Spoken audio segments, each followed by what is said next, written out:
لڑکی کی ڈیمانڈ ہے کہ میں صرف چادر لوں گی، برقع نہیں پہنوں گی، کیا ہے؟ نہیں ڈیمانڈ نہیں ہے، وہ تو رخصتی کی وقت ہوگی، جیسے دلہن جب بیٹھتی ہے نا حال میں آ کے جب بیٹھ جاتی ہے. لڑکے والوں کی ڈیمانڈ کیا ہے بس یہ بتائیے. لڑکے والے چاہ رہے ہیں جیسے یہ چادر اوڑھ کے بیٹھے گی، جیسے لوگ دلہن کو دیکھتے ہیں اسٹیج پہ دلہن بیٹھی ہوئی ہوتی ہے، اب وہ تو چادر اوڑھ کے بیٹھی ہوئی ہوگی. انہوں نے کہا ہے دلہن کو تو دیکھا جاتا ہے. مطلب لڑکے والے یہی کہہ رہے ہیں نا کہ آپ چادر نہ لو.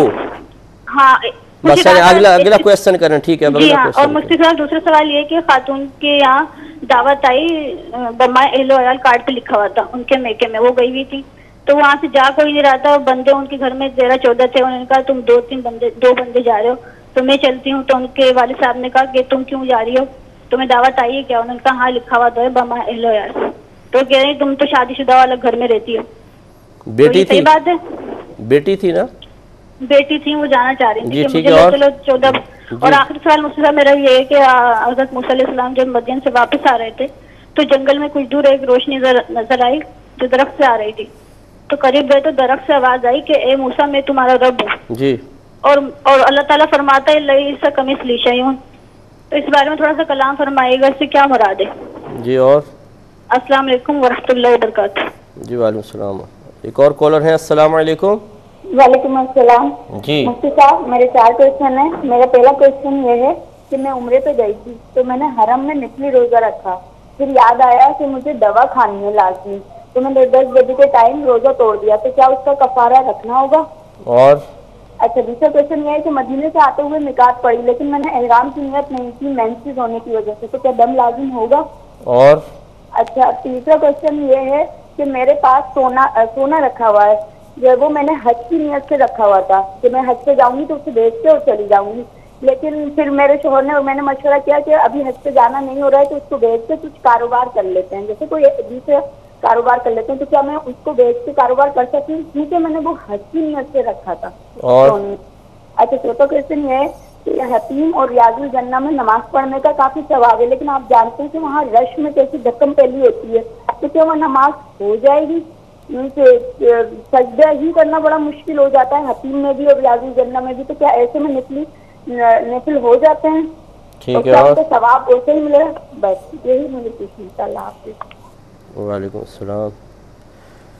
تو آپ کی خدمت میں ایک اور کویسچن اور پھر یہ پوچھا تھا کہ کیا بہو پر ساس اور سسر کی خدمت کرنا لازم ہوتا ہے، اور شوہر کیا اپنی بیوی کو مجبور کر سکتا ہے کہ میرے ماں باپ کی خدمت کریں؟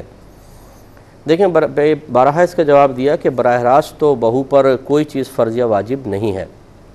وہ اگر ساس سسر کو اپنے ماں باپ تصور کر کے خدمت کرے تو یہ نور علی نور ہے اور بہت اچھی بات ہے، جیسے کہ وہ اپنی بھابھیوں سے اس بات کی خواہش رکھے گی کہ میری ماں کی خدمت کریں. اسی طرح جب یہ خود ساس بنے گی تو یقیناً اپنی بہوؤں سے اس بات کی خواہش رکھے گی کہ وہ مجھے کم از کم ماں سمجھ کے میری خدمت کریں. تو جیسا آپ اپنے لیے اور اپنے متعلقین کے لیے چاہتے ہیں ویسے ہی دوسرے کے لیے بھی چاہیں.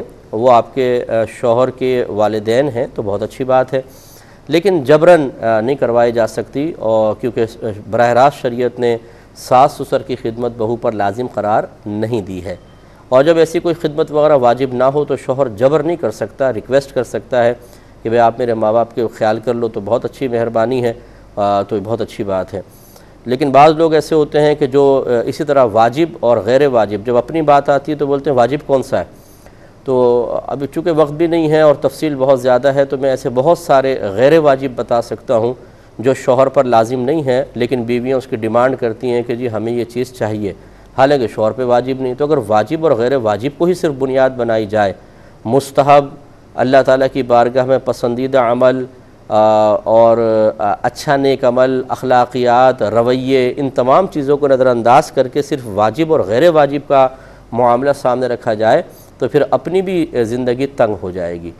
جیسے ایک شخص نے اپنی بیوی سے کہا کہ اس بیوی نے کسی عالم دین سے سن لیا کہ بیوی پہ گھر کا کام کرنا واجب نہیں ہے. تو جب شوہر نے کہا یہ کام کر دو، اس نے کہا مجھ پہ واجب تو نہیں ہے. اس نے کہا یہ کام کرو، کہا واجب تو نہیں ہے. تو پھر شوہر نے اعلان کیا کہ جی میں دوسری شادی کر رہا ہوں اور ایک ایسی عورت سے کر رہا ہوں جو گھر کا کام کرنے کے لیے تیار ہے، اور مجھے تم سے پوچھنا واجب بھی نہیں ہے، خالی ویسے تو میں بتا رہا ہوں، تو اب میں دوسری شادی کر کے آ رہا ہوں. تو پھر اس نے کہا نہیں شادی نہیں کرو، میں کام کرنے کے لیے تیار ہوں. تو مسئلہ یہ ہے کہ بعض اوقات اس طریقے سے ہم سامنے والے کو شریعت کو بطور ڈھال پیش کر کے اسے بہت سارے مطالبات سے روکنے کی کوشش کرتے ہیں، لیکن اسی طرح یہ ڈھال بعض اوقات ہمارے لیے نقصان کا باعث بن جاتی ہے۔ بی بی فاطمہ رضی اللہ تعالی عنہا اپنے گھر کا پورا کام کیا کرتی تھی، وہ آج کی بہنوں سے زیادہ اچھے مسئلے جانتی تھی، نبی کریم صلی اللہ علیہ وسلم کی صاحبزادی ہیں، لیکن خود سارا کام گھر کا خود کرتی تھیں، اس لیے کوئی اس سے آدمی مر نہیں جاتا ہے۔ بزرگوں کی بڑوں کی خدمت کریں گے تو انشاءاللہ کل آپ کی بہویں آپ کی خدمت کریں گی، لیکن بہرحال یہ فرض واجب نہیں ہے۔ ایک شخص نے یہ کویسچن کیا، چلے میں بعد میں لیتا ہوں، پہلے ایک کال لے لیتے ہیں۔ السلام علیکم۔ وعلیکم السلام ورحمۃ اللہ وبرکاتہ۔ جی بھائی جان، مفتی صاحب کیسے ہیں آپ؟ اللہ کا بڑا کرم۔ ہم سعودی عرب سے بول رہے ہیں، ہمارا معاملہ تھوڑا انڈیا گھر کا ہے۔ جی مختصر بولیے گا جلدی سے، تھوڑا سا مختصر۔ شادی ہوئی تھی، جی بولیں۔ 4-5 بچے پہلے شوہر سے، اچھا وہ شوہر کی ایکسیڈنٹ میں جو ہے وہ فوت ہو گیا۔ جی تو بعد میں اس کے گھر والوں نے بغیر سوچے سمجھے یعنی جذباتی میں اس کے اور کہیں شادی کر دی، جو اب سے تھوڑا دارو وغیرہ یعنی بیوڑا تھا، پیتا ہوتا تھا، تو اس کے ساتھ وہ لڑکی 10-15 دن رہی۔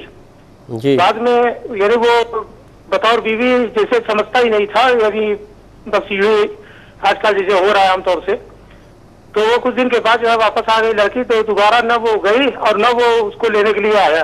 جی تو وہ لڑکی واپس جو ہے اپنے پہلے سسرال جہاں اس کے بچے تھے وہاں چلی گئی، تو ابھی وہ ایک طرح سے بیوہ کی زندگی یعنی وہ اپنا خود کی مزدوری کر کے کرائے کے گھر میں رہ کر کے اپنا پیٹ پال رہی ہے وہ۔ جی تو اب ایسے میں اگر وہ کسی سے شادی کرنا چاہے تو اس کے لیے کیا شریعت اجازت دیتی ہے؟ ٹھیک ہے، اور کوئی کویسچن؟ میں انشاءاللہ عرض کرتا ہوں۔ تو ایک یہ کویسچن کیا تھا، چلیں پہلے کال لیتے ہیں۔ السلام علیکم۔ لائن ڈراپ ہو گئی۔ یہ کویسچن یہ تھا کہ کیا مضر صحت اشیاء کھا سکتے ہیں یا نہیں کھا سکتے، ان کا کیا شرعی حکم ہے؟ دیکھیں پہلے ایک بات اچھی طرح سمجھ لیں کہ جب کوئی چیز ہم استعمال کرتے ہیں تو اس کے وہ 4 درجوں میں سے یا 4 چیزوں میں سے یا 4 صورتوں میں سے ایک صورت کے ساتھ ہو سکتی ہے۔ اگر ہم اسے استعمال نہیں کریں گے تو ہلاک ہو جائیں گے۔ چلیں پہلے میں انشاءاللہ ایک مختصر سا بریک لے لیتا ہوں، یقین ہے کہ آپ ہمارے ساتھ ہی رہیں گے۔ میں کویسچن کیا تھا کہ یہ مضر صحت اشیاء کھانے کا کیا شرعی طور پہ حکم ہوگا، تو میں نے آپ کو عرض کیا تھا کہ جن چیزوں کو ہم کھا رہے ہیں وہ 4 میں سے کوئی ایک صورت اختیار کریں گی یا کسی ایک درجے میں ہوں گی، کبھی تو وہ ضرورت کے درجے میں ہوتی ہیں۔ اس کا مطلب یہ ہوتا ہے کہ اگر ہم ان چیزوں کو استعمال نہیں کریں گے تو خود ہلاک ہو جائیں گے۔ جیسے 4 دن کا فاقہ ہے، اب تھوڑا بہت ایسا گوشت مل گیا جس گوشت کے بارے میں کوئی اگر ڈاکٹر بتائے تو کہے یہ آپ کو خراب کر دے گا، آپ کی طبیعت خراب کر دے گا، یا کوئی ایسی چیز جو مطلب لیکن فوراً ہلاک نہیں کرے گی، جیسے زہر ہے، اب 4 دن کا فاقہ ہے تو زہر کھانے کا مطلب خودکشی کرنا ہے۔ اس سے بہتر ہے کہ زہر نہ کھائے آدمی، اپنے آپ کو ایسے چھوڑ دے، طبعی موت مرے گا تو شہادت کی موت ہوگی، لیکن زہر کھائے گا جو لازم ہلاک کرنے والا ہے تو یہ خودکشی ہے۔ لیکن اس سے کم درجے کی کوئی چیز ہے، مضر صحت ہے، اور ہمیں یقین ہے کہ صحت کو تو نقصان پہنچے گا لیکن جان بچ جائے گی، تو فرض ہوگا پھر اس مضر صحت چیز کو کھانا۔ دوسرا حاجت کا درجہ ہوتا ہے کہ اس کے بغیر مریں گے تو نہیں، لیکن اگر نہیں استعمال کرتے تو شدید حرج میں مبتلا ہو جائیں گے۔ ایسی صورت میں بھی استعمال کی اجازت دی جائے گی، لیکن اس میں حتی الامکان ہم کوشش یہ کریں کہ ایسی چیزیں استعمال کریں کہ جن کا اثر دیر میں، یعنی مضر جو اثر ہے، جو خراب اثر ہے، دیر میں ظاہر ہو۔ بعض بہت جلدی افیکٹ کرتی ہیں، بعض دیر سے کرتی ہیں، تو دیر والی چیزیں اختیار کر لیں۔ جیسے کہ آج کل کے دور میں جو تقریباً چیزیں ہیں، آپ یہ دیکھیے، اگر آپ مرغی کو دیکھ لیں تو جو ان کو فیڈ کھلائی جا رہی ہے اس کا کوئی نہ کوئی اثر تو گوشت میں ہوگا، وہ بھی صحت پر اثر انداز ہوتا ہے۔ ایسی آپ دوائیاں کھاتے ہیں صحت حاصل کرنے کے لیے، لیکن جو ہمارے ملک پاکستان میں حالات ہیں وہ آپ اچھی طرح جانتے ہیں کہ 12 درجے تک دوائیاں چلتی ہیں، 12 نمبر تک۔ پہلے نمبر کی دوائی خالص ہوتی ہے، پھر ملاوٹ ہوتی ہے تو 2 نمبر، پھر 3، اس طرح 12 نمبر۔ 12ویں نمبر پہ جو کارنامہ کر رہا ہے آپ سوچئے کہ وہ تو زہر کھلا رہا ہے۔ ایسی جو ریڑھیوں کے اوپر کیچپ وغیرہ کھلایا جاتا ہے، آپ نے دیکھا ہے کہ کس طرح کا وہ کیچپ ہوتا ہے۔ تو بہرحال یہ تو چلیں کیچپ کا ایک معاملہ علیحدہ ہے، لیکن جو سبزیاں آ رہی ہیں وہ کیمیکل کے ساتھ ہیں۔ اور کون سی ایسی چیز ہے آج جس کے بارے میں آپ اپنے ملک پاکستان میں یہ کہہ سکتے ہیں کہ یہ چیزیں مضر صحت نہیں ہیں؟ بیمار جانوروں کے گوشت بعض اوقات یہ دکانوں پہ بک رہے ہوتے ہیں، تو اگر ہم یہ قاعدہ قانون بنا لیں کہ کوئی مضر صحت اشیاء جان بوجھ کر کھانا گناہ کبیرہ ہو، گناہ ہوگا اور یہ آہستہ آہستہ خودکشی کی طرف بڑھنا ہے، لہٰذا ایسا نہیں کر سکتے ہیں، تو یہ تو عرصہ حیات تنگ ہو جائے گا۔ اس لیے بعض چیزیں ایسی ہوتی ہیں جو ہماری حاجت کے درجے میں ہوتی ہیں کہ وہ استعمال کرنے پہ مجبور ہیں، نہ کریں تو مریں گے نہیں، لیکن کب تک آخر نہیں کریں گے۔ ایسی صورت میں اجازت ہوتی ہے کہ اتنی بس استعمال کریں کہ آپ واقعی براہ راست وہ بہت زیادہ افیکٹڈ نہ ہو، اور یہ کہ اس کے اگر اثرات ظاہر ہونا شروع ہو جائیں کہ بیماری بن رہی ہے کچھ ہے، تو پھر اس سے آپ کو بچنا ہی ہوگا، لیکن جب تک ایسا نہیں ہے تو اس کو استعمال کر سکتے ہیں۔ اور یہ ہم نے قانون قدرت دیکھا ہے کہ جب کوئی شخص بامر مجبوری اس طرح مضر صحت شے استعمال کرتا ہے تو اللہ تعالیٰ جسم میں وہی مدافعت کی قوتیں پیدا کر دیتا ہے جس کی برکت سے وہ ان کے مضر اثرات سے بہت حد تک محفوظ ہو جاتا ہے۔ جب ہم مطلب بعض اوقات یہ فیکٹریز میں وزٹ کے لیے جاتے تھے، جب ہم کالج میں تھے، تو ایسے ہم فیکٹریوں میں گئے ہیں جہاں ایسا کیمیکل ہوتا تھا کہ سانس لینا مشکل ہو جاتا تھا، یعنی اتنا تیز ایسڈ کی بدبو کے کچھ انتہا نہیں، اور وہاں پہ مزدور آرام سے بیٹھ کر وہ سارا دن وہاں بیٹھ کے کام کرتے رہتے ہیں کہ لگتا ایسا تھا کہ اگر ہم آدھا پونا گھنٹہ 1 گھنٹہ یہاں پر رہیں گے تو ہمارے پھیپھڑے چھلنی ہو جائیں گے اور بلڈ شاید نکلنا شروع ہو جائے گا، لیکن وہ اسی جگہ پر بیٹھ کے بیچارے کام کر رہے ہیں مزدور۔ تو اللہ تبارک و تعالیٰ یقیناً ان کے اندر وہ قوت مدافعت پیدا کر دیتا ہے جو اتنے سخت ماحول کے اندر بھی اسی میں ڈھل کر وہ کام کر رہے ہوتے ہیں۔ پھر ایک درجہ ہوتا ہے منفعت کا درجہ ہوتا ہے، یعنی اس کے بغیر نہ ہم مریں گے نہ اس کے بغیر گزارا مشکل ہے، لیکن تھوڑا بہت فائدہ بس حاصل ہو جائے گا۔ تو یہ مضر صحت اشیاء جہاں پر ضرر رکھتی ہیں وہاں کوئی نہ کوئی تھوڑا بہت فائدہ بھی ہوتا ہے۔ تو جب ہم اس صورتحال میں دیکھیں کہ یہ مضر صحت شے ہے، اگر میں اس کو چھوڑ دوں گا نہ مروں گا نہ کوئی شدید حاجت ہے تو پھر اس کو ترک کرنا لازمی ہوگا۔ اب صرف تھوڑی بہت منفعت کو دیکھ کر اس کو استعمال کرنا شرعاً جائز نہیں ہے، جیسے سگریٹ وغیرہ ہے، گٹکے ہیں، پان ہیں، اسی طرح اور تھوڑے نشے کی چیزیں کہ جو زیادہ آدمی کو مطلب مخبوط الحواس سا نہیں کر دیتی ہیں، ان چیزوں کے اندر تھوڑے بہت فائدے ہیں، حفظ نفس بھی ہوتا ہے، بعض اوقات تھوڑے بہت کوئی فائدہ بھی حاصل ہو جاتا ہے، لیکن ان کے مضر اثرات زیادہ ہیں اور ان سے بچنا کوئی مشکل نہیں ہے، نہ اس سے کوئی ہلاک ہوتا ہے نہ زندگی بہت اجیرن ہو جاتی ہے، لہٰذا ان چیزوں کو تو چھوڑنا ہی ہوگا۔ پھر ایک آخری درجہ ہوتا ہے زینت کا، صرف زینت کے لیے، دکھانے کے لیے کوئی چیز استعمال کرنا جس سے انسان میں خوبصورتی آ جائے۔ تو ایسی تمام مضر صحت چیزیں جن سے زینت حاصل کی جاتی ہو، جیسے عورتوں کے میک اپ کے معاملات بھی آ جائیں گے اس میں سب، کہ ان چیزوں کو صرف خوبصورتی کے لیے استعمال کیا جاتا ہے لیکن کھال خراب ہو رہی ہے اس سے۔ اگر پینے کی کوئی چیزیں ہیں کہ جی وہ پئیں گے تو اس سے تھوڑا سا اچھا ہو جائے گا، جسم یہ ہو جائے گا جیسے، اور یا انجیکشن لگا رہے ہیں شوبز کے لوگ، بعض اوقات یہ ہونٹوں کو ذرا عورتیں آج کل تھوڑا سا موٹا کرنے کے لیے کر رہی ہیں، یہ پلاسٹک سرجری وغیرہ ہے صرف زینت کے لیے، بعض اوقات یہ معاملات بگڑ جاتے ہیں اور اچھی خاصی صورت بگڑ جاتی ہے اور بہت سارے اس کے سائیڈ ایفیکٹس ہوتے ہیں۔ تو اس طرح کی چیزوں سے تو بدرجہ اولا منع کیا جائے گا، جب منفعت میں منع ہے تو زینت میں خاص طور پہ منع ہوگا۔ امید ہے کہ آپ کو بات بہت حد تک سمجھ میں آئی ہوگی۔ ایک یہ کویسچن کیا کہ ایک لڑکی ہیں، وہ عالمہ ہیں، وہ چاہتی ہیں کہ میں شادی جب ہو تو برقع تو نہیں پہن سکتی لیکن کم از کم چادر پہن کر شادی ہال میں بیٹھوں، کہ اگرچہ سیپریٹ ہوتا ہے لیکن بعض اوقات مرد ویٹر وغیرہ آ جاتے ہیں، غیر مرد بھی آ جاتے ہیں تو نظر نہ پڑے، جبکہ سسرال والوں کی ڈیمانڈ یہ ہے کہ یہ چادر نہ پہنے کیونکہ بھی دلہن کو دیکھا جاتا ہے۔ کیا حکم شرع ہوگا؟ دیکھیں مسئلہ یہ ہے کہ بہرحال یہ باتیں لوگ اب سنتے نہیں ہیں، سمجھتے نہیں ہیں، لیکن شادی بیاہ ہو یا موت میت ہو، آپ کو بہت بڑا انعام حاصل ہو چکا ہو یا آپ کسی گہرے صدمے میں چلے گئے ہوں، ہماری شریعت بدلتی نہیں ہے، رب وہی رب رہتا ہے، رسول وہی رسول رہتے ہیں، قرآن وہی رہتا ہے، اس کی تعلیمات وہی رہتی ہیں۔ لہذا دلہن بننے کا مطلب یہ نہیں اگر کسی بچے کو دلہن بنایا تو جی اس کے لیے اب نماز قضا کرنا بالکل جائز، کیونکہ جی بیوٹی پارلر لے کے جائیں گے اس کو مغرب کے ٹائم میں اور پھر یہ سج بمر سنور کر آئے گی وہاں سے واپس 3-4 گھنٹے میں، تو اب نماز کیسے پڑھے گی؟ تو اس لیے آج کی نماز معاف۔ یہ حرام اور گناہ کبیرہ ہے، ایسی خوشی کے اندر مشغول ہو جانا جس میں اللہ تبارک و تعالیٰ کی نافرمانی انتہائی جرأت مند اور بے دردی کے ساتھ کی گئی ہو، اس کے منفی اثرات آئندہ زندگی پہ ضرور مرتب ہوتے ہیں، چاہے آپ اس کو مانیں یا نہ مانیں، ضرور بے برکتیاں پیدا ہوتی ہیں۔ اسی طرح یہ بے پردگی ہوتی ہے کہ ویٹر آ رہے ہیں، سب کچھ آ رہے ہیں، دلہن کو سامنے، بلکہ بعض اوقات وہ دولہا کو بھی لا کے بٹھا دیتے ہیں، پھر اس کے سارے وہ کزنز وغیرہ بھی آ جاتے ہیں، اب سب وہ بدنگاہی چل رہی ہوتی ہے، کسی کی نیت کا ہمیں کیا پتہ کون کس نیت کے ساتھ دیکھ رہا ہے، پھر وہ پکچر کھینچ لیتے ہیں، محفوظ کر لیتے ہیں اپنے پاس، یہ قطعاً غیر مناسب ہے۔ لہٰذا اس بچی کی ڈیمانڈ بالکل ٹھیک ہے، سسرال والوں کو چاہیے کہ اس پر تھوڑا سا خیال کریں، حیا کا تقاضا یہی ہے کہ چاہے شادی بیاہ ہو کچھ ہو، وہ آپ کے گھر کی عزت ہے، اسے دوسروں کی نگاہوں سے محفوظ کرنا یہ آپ کی ذمہ داری ہے۔ تو لہٰذا بچی اگر چادر پہن کے بیٹھ رہی ہے بالکل ٹھیک کر رہی ہے، بلکہ سسرال والوں کو چاہیے کہ ڈیمانڈ کریں، جب آپ جانتے ہیں کہ وہ ایک عالمہ ہے، آپ ایک عالمہ سے شادی کرنا چاہتے ہیں اپنے بچے کی، تو پھر اس عالمہ کے بارے میں تھوڑا سا غور کریں، اسے ایسی بری مثال نہ بنائیں کہ آئندہ زندگی میں اگر وہ کسی کو تبلیغ دین کرے تو عورت جواب میں کہے کہ ہاں دیکھا تھا جب تم شادی کے اندر بیٹھی ہوئی تھی نا، بڑی آ کے تبلیغ دین کر رہی تھی، اس وقت تو بڑی منہ کھول کے بیٹھی ہوئی تھی، اب بتائیں وہ بچی کیا کرے گی؟ تو ایسی آزمائش میں اس کو مبتلا نہ کریں کہ آئندہ پوری زندگی اس کے لیے کم از کم پردے کے موضوع پہ کلام کرنا مشکل ہو جائے۔ یہ اگر ایسا ہوگا تو پھر جو سسرال والے ہیں ان کے لیے بہت بڑا گناہ جاریہ ہو سکتا ہے، اس لیے تھوڑا سا اس میں خیال کیا جائے۔ یہ کہتے ہیں کہ کسی کو شادی کارڈ پہنچا کہ جی آپ بما اہل و عیال آ جائیں، تو گھر میں سے کچھ افراد نہیں جا رہے تھے، تو ایک شادی شدہ جو ان کی بیٹی تھی وہ گھر آئی ہوئی تھی، اس نے کہا چلو میں چلی جاتی ہوں۔ ابا جان نے منع کیا تو کہنے لگی کہ میں بھی اہل و عیال میں تو ہوں، تو مجھے بھی آپ بھیج دیں، اس میں کوئی حرج نہیں ہے۔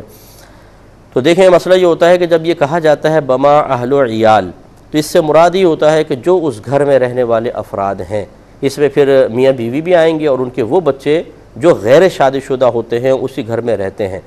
لہٰذا اگر بالفرض بیٹے کی شادی ہو گئی، بعض اوقات ہمارا عرف جو ہم نے مشاہدہ کیا وہ یہی ہے کہ اس شادی شدہ بیٹے کے لیے پھر علیحدہ شادی کارڈ بھیجا جاتا ہے، اس کو باپ کو نہیں بھیجتے ہیں، اور پھر بیٹی جو رخصت ہو کے اپنے سسرال چلی گئی وہ تو بالکل ذہن کے اندر نہیں ہوتی کہ وہ بھی آ جائے۔ اس لیے یہ بچی کی ڈیمانڈ یا بچی کا مطالبہ یا بچی کی دلیل صحیح نہیں ہے، اور شاید یہ اس وعید کے تحت آ جائے کہ نبی کریم صلی اللہ علیہ وسلم نے ارشاد فرمایا جو کسی دعوت میں بغیر بلائے گیا تو وہ چور ہو کے گھسا اور ڈاکو بن کے نکلا، کیونکہ چپکے سے گھسے گا آدمی یہ چوری ہے، اور پھر سب کے سامنے وہ ناجائز مال کھا رہا ہے کیونکہ اس کو بلایا تو تھا نہیں، تو یہ ڈاکہ ہے، سب کے سامنے اگر لوٹ مار کریں تو اس کو ڈاکہ کہتے ہیں۔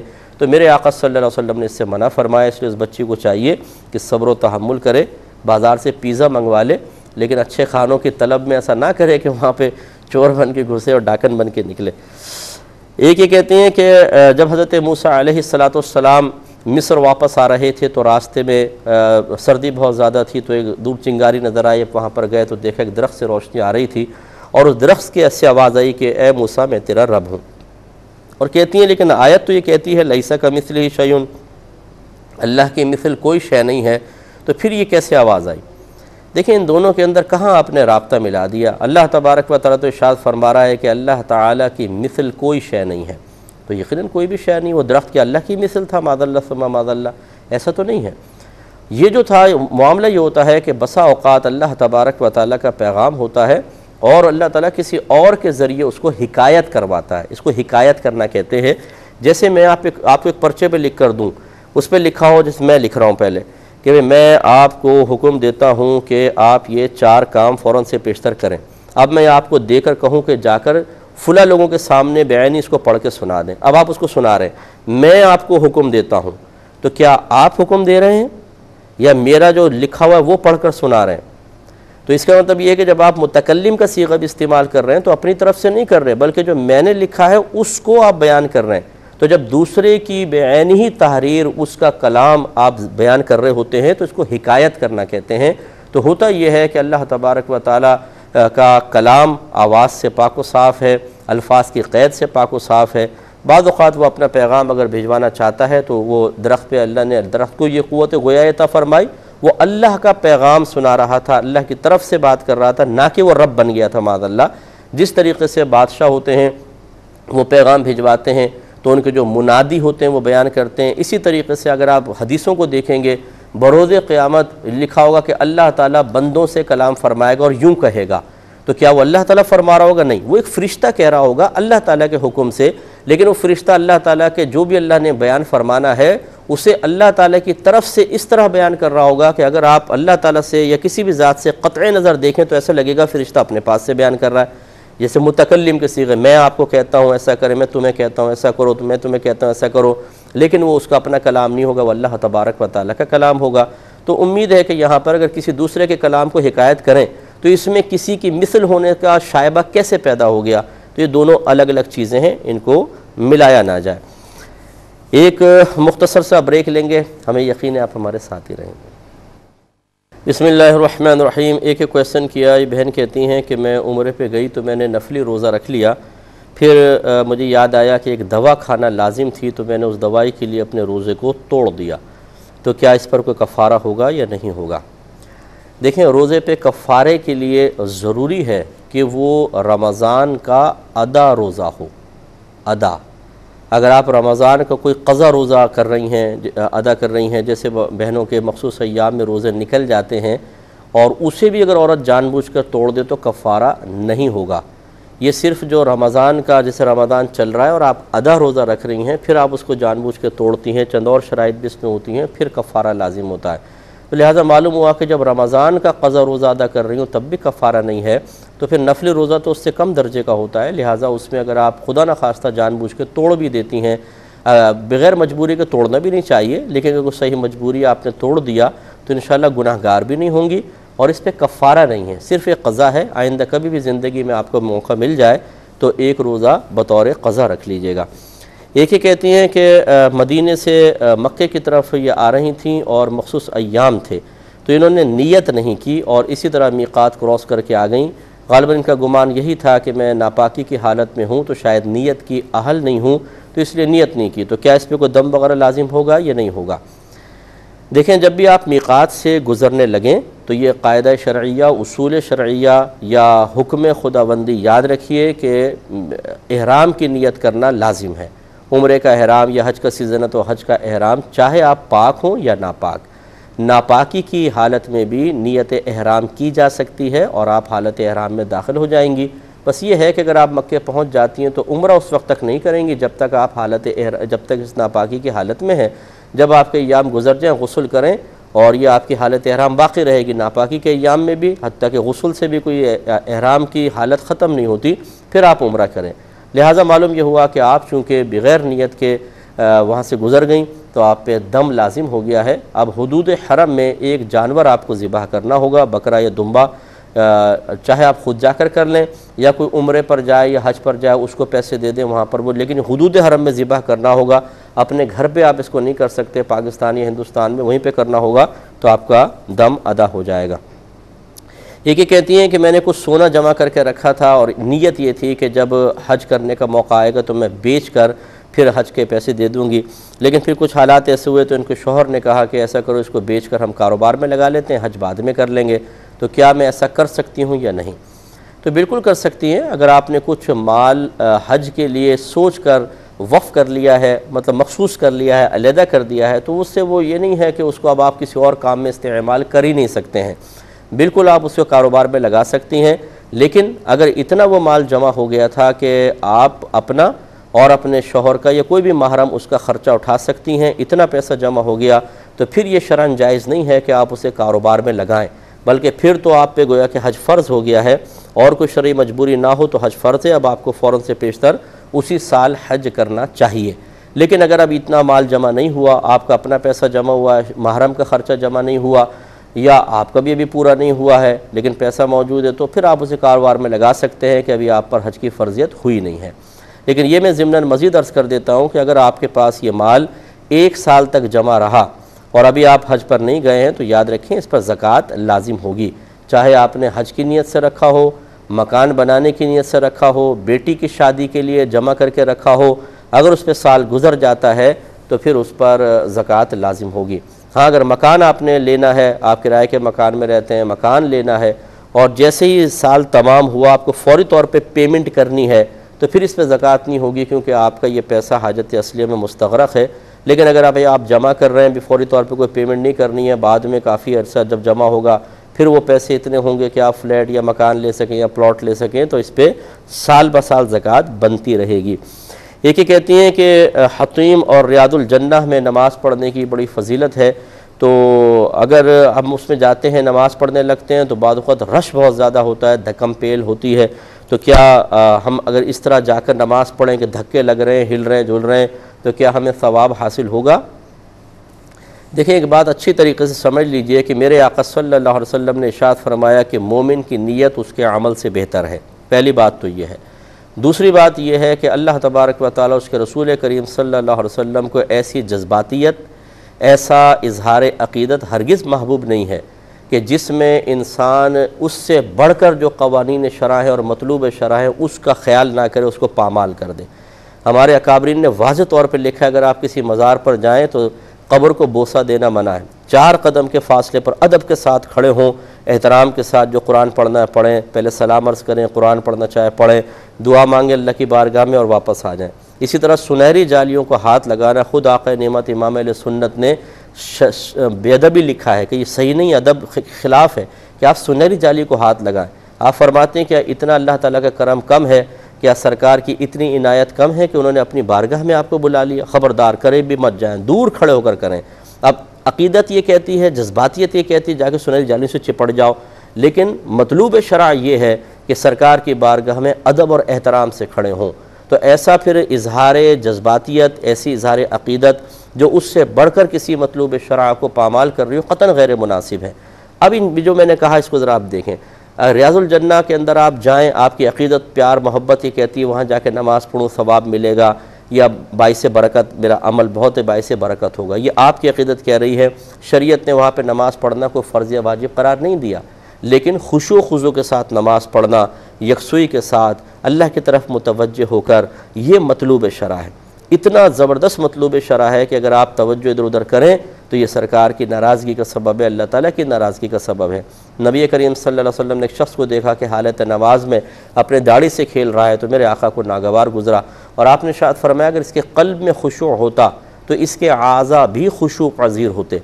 اب آپ خود سوچ لیجیے، آپ جا رہی ہیں وہاں پر نماز پڑھنے کے لیے، نماز پڑھنے کھڑی، یہاں دھکا لگ رہا ہے، وہاں دھکا لگ رہا ہے، کوئی یکسو رہے گی؟ کوئی خشوع خضوع رہے گا؟ پھر اس میں مرد بھی ہوں گے، عورت بھی ہوں گے، کیونکہ کوئی ہماری عورتیں تمیز نہیں کرتی ہیں جب حجر اسود کو چومنے کے لیے جاتی ہیں۔ اب یہ بھی ایک مستحب کام ہے، زیادہ سے زیادہ آپ یہ کہہ لیں سنت، لیکن اس طرح چومنا سنت نہیں ہے کہ رش کے اندر عورت گھس جائے، یہ کون سا سنت ہوگا؟ یہ تو خلاف سنت ہے، بلکہ یہ مکروہ ہے، بلکہ بعض صورتوں میں حرام بھی ہے کہ اگر مرد چمٹے ہوئے ہیں وہاں پر اور عورت اس کے بیچ میں گھس جائے تو یہ کون اس کو کہے گا کہ مستحب اور سنت ہے؟ کہ معاذ اللہ یہ سنت ہے کہ نامحرموں کے درمیان گھس جایا جائے؟ چومنا سنت ضرور تھا، لیکن اس انداز سے چومنا ہرگز سنت نہیں ہے۔ یہ عورتیں بالکل پرواہ نہیں کرتی ہیں، اندر گھس جائیں گی، مردوں سے جسم ٹکرا رہا ہے، پس رہی ہیں مردوں کے درمیان، لیکن یہ عقیدت ہے ہماری۔ یہ بولتے ہیں جی ہمارا اور اللہ کا معاملہ ہے۔ ارے بھائی، اس طرح کے جملے کہہ کر آپ شریعت کے مطلوب کو بدل دیں گے؟ سارے علماء بے وقوف اور پاگل بیٹھے ہوئے ہیں، تمام 1500 سال کے جو فقہا تھے، جو صحابہ کرام نے ادب اور احترام کے ساتھ حج اور عمرے کی اور حجر اسود کو بوسے دیے ہیں، جو انبیاء علیہ السلام نے قوانین شرع کی پیروی کی ہے، ان کا خیال کیا، ان کا لحاظ کیا ہے، ان سب کی سوچ فکر، ان کا تقوی پرہیزگاری اور احکام خداوندی پر عمل ایک طرف، اور آپ کی عجیب و غریب سوچ ایک طرف۔ ارے جی ہمارا اور اللہ کا معاملہ ہے، جی آپ نہیں جانتے تو عشق کے معاملات ہم یہ نہیں جانتے، یہ جانتا ہے پپو 15ویں صدی ہجری میں جو پیدا ہوا، یہ جو خواتون جن کو الف بے دین کی نہیں آتی بعض اوقات، وہ اس طریقے سے معاملات کرتے ہیں، اور جب کوئی سمجھانے لگتا ہے تو پھر اس طرح کا جملہ کہہ دیتے ہیں کہ سننے والے ان کی اس بات سے متاثر ہو جاتے ہیں۔ نہیں بھائی دیکھو جذبہ ہے، بھائی جذبہ ہے، یہ تو مولوی لوگ تو کہتے رہتے ہیں حرام ہے یہ حلال ہے، حرام ہے حلال ہے، مولوی لوگ نہیں کہتے، قرآن کہتا ہے، حدیث کہتی ہے، آپ کا رب فرماتا ہے، آپ کے رسول فرماتے ہیں۔ اٹھا کے پڑھیں ذرا حدیثیں، نبی کریم نے معاذ اللہ کبھی ایسا ہوا ہے کہ کسی اللہ تعالیٰ کے حکم کو ایک طرف رکھ کر اپنی سوچ اور فکر یا جذباتیت کو معاذ اللہ ثم معاذ اللہ غلبہ دے کر اس کے خلاف عمل کیا ہو، صحابہ کرام کو ترغیب دی ہو؟ آپ کیسے آ گئے؟ یعنی آپ اپنی مرضی سے کچھ بھی کریں، اللہ تعالیٰ آپ کی مرضی کا پابند ہو گیا ہے کہ جیسے آپ کے جذباتیت اور آپ کے مطلب فیلنگز ہیں، اللہ تعالیٰ اس کے مطابق آپ کو اجر و ثواب عطا کرے۔ یہ اس سے بڑھ کر شیطان کا دھوکہ اور کچھ بھی نہیں ہو سکتا۔ تو خلاصہ کلام یہ میری بہن، آپ وہاں پر دیکھیں اگر رش وغیرہ ہے دور ہٹ کے نماز پڑھیں۔ اور اب وہ حدیث جو میں نے شروع میں بیان کی، سرکار نے فرمایا مومن کی نیت اس کے عمل سے بہتر ہے۔ آپ کی نیت تھی میں وہاں جا کر پڑھوں، تو آپ کی نیت آپ کے عمل سے بہتر ہے۔ بعض اوقات آپ نیت کرتے ہیں، اخلاص سے کرتے ہیں، پورے عمل کا ثواب ملے گا، لیکن جب آپ عمل کرتے ہیں اس میں ریاکاری آ جاتی ہے۔ جیسے آپ گئیں، نہ خشوع ہے نہ خضوع ہے، بس میں پڑھ کر آ گئی میں ریاض الجنہ میں۔ کیوں پڑھ کر آئیں؟ لوگوں کو سنانے کے لیے کہ آپ بتائیں کہ جی میں ریاض الجنہ میں پڑھ کر آئی تھی۔ اس طرح کی نماز جو دھکم پیلم میں ہو، جس میں نہ خشوع ہو نہ خضوع ہو نہ استغراق نہ توجہ ہو، یہ تو مطلوب شرعی نہیں ہے۔ اس کا مطلب ہے کہ شریعت کا مطالبہ پیش نظر نہیں ہے، اپنے نفس کی تسکین، اور پھر یہ خیال کہ جب جا کے لوگ ہم سے پوچھیں گے کہ بھئی ریاض الجنہ میں نماز پڑھی تھی، تو ہم فخر سے بتائیں گے کالر سیدھے کر کے جی ہاں پڑھی تھی، ہم گئے تھے وہاں پہ پڑھی تھی۔ یہ سنانے اور دکھانے اور اپنے نفس کو خوش کرنے کے لیے جو بعض اوقات ہم عبادات اختیار کرتے ہیں یہ ہو سکتا ہے کہ آخرت میں وبال جان بن جائیں۔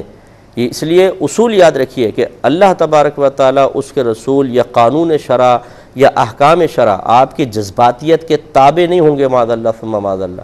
ہمیں اپنی فیلنگز کو، اپنے جذبات کو، اپنے احساسات کو، اپنے شوقوں کو ان کے تابع کرنا ہوگا، ان کے احکام کے تابع کرنا ہوگا، تب کچھ ہوگا، ورنہ نقصان ہے۔ یہ کہتی ہیں کہ ایک لڑکی تھی، اس کے شوہر فوت ہو گئے، 4 بچے تھے، بعد میں گھر والوں نے دوسری جگہ شادی کر دی، لیکن شوہر نے اس کی قدر نہ کی، 15 دن تک اس کے پاس رہی ہے۔ پھر اس نے وہ چلا گیا کہیں پر، تو یہ واپس اس سسرال میں چلی گئی جہاں اس کے بچے تھے، اور وہاں پر یہ کافی عرصے تک رہی۔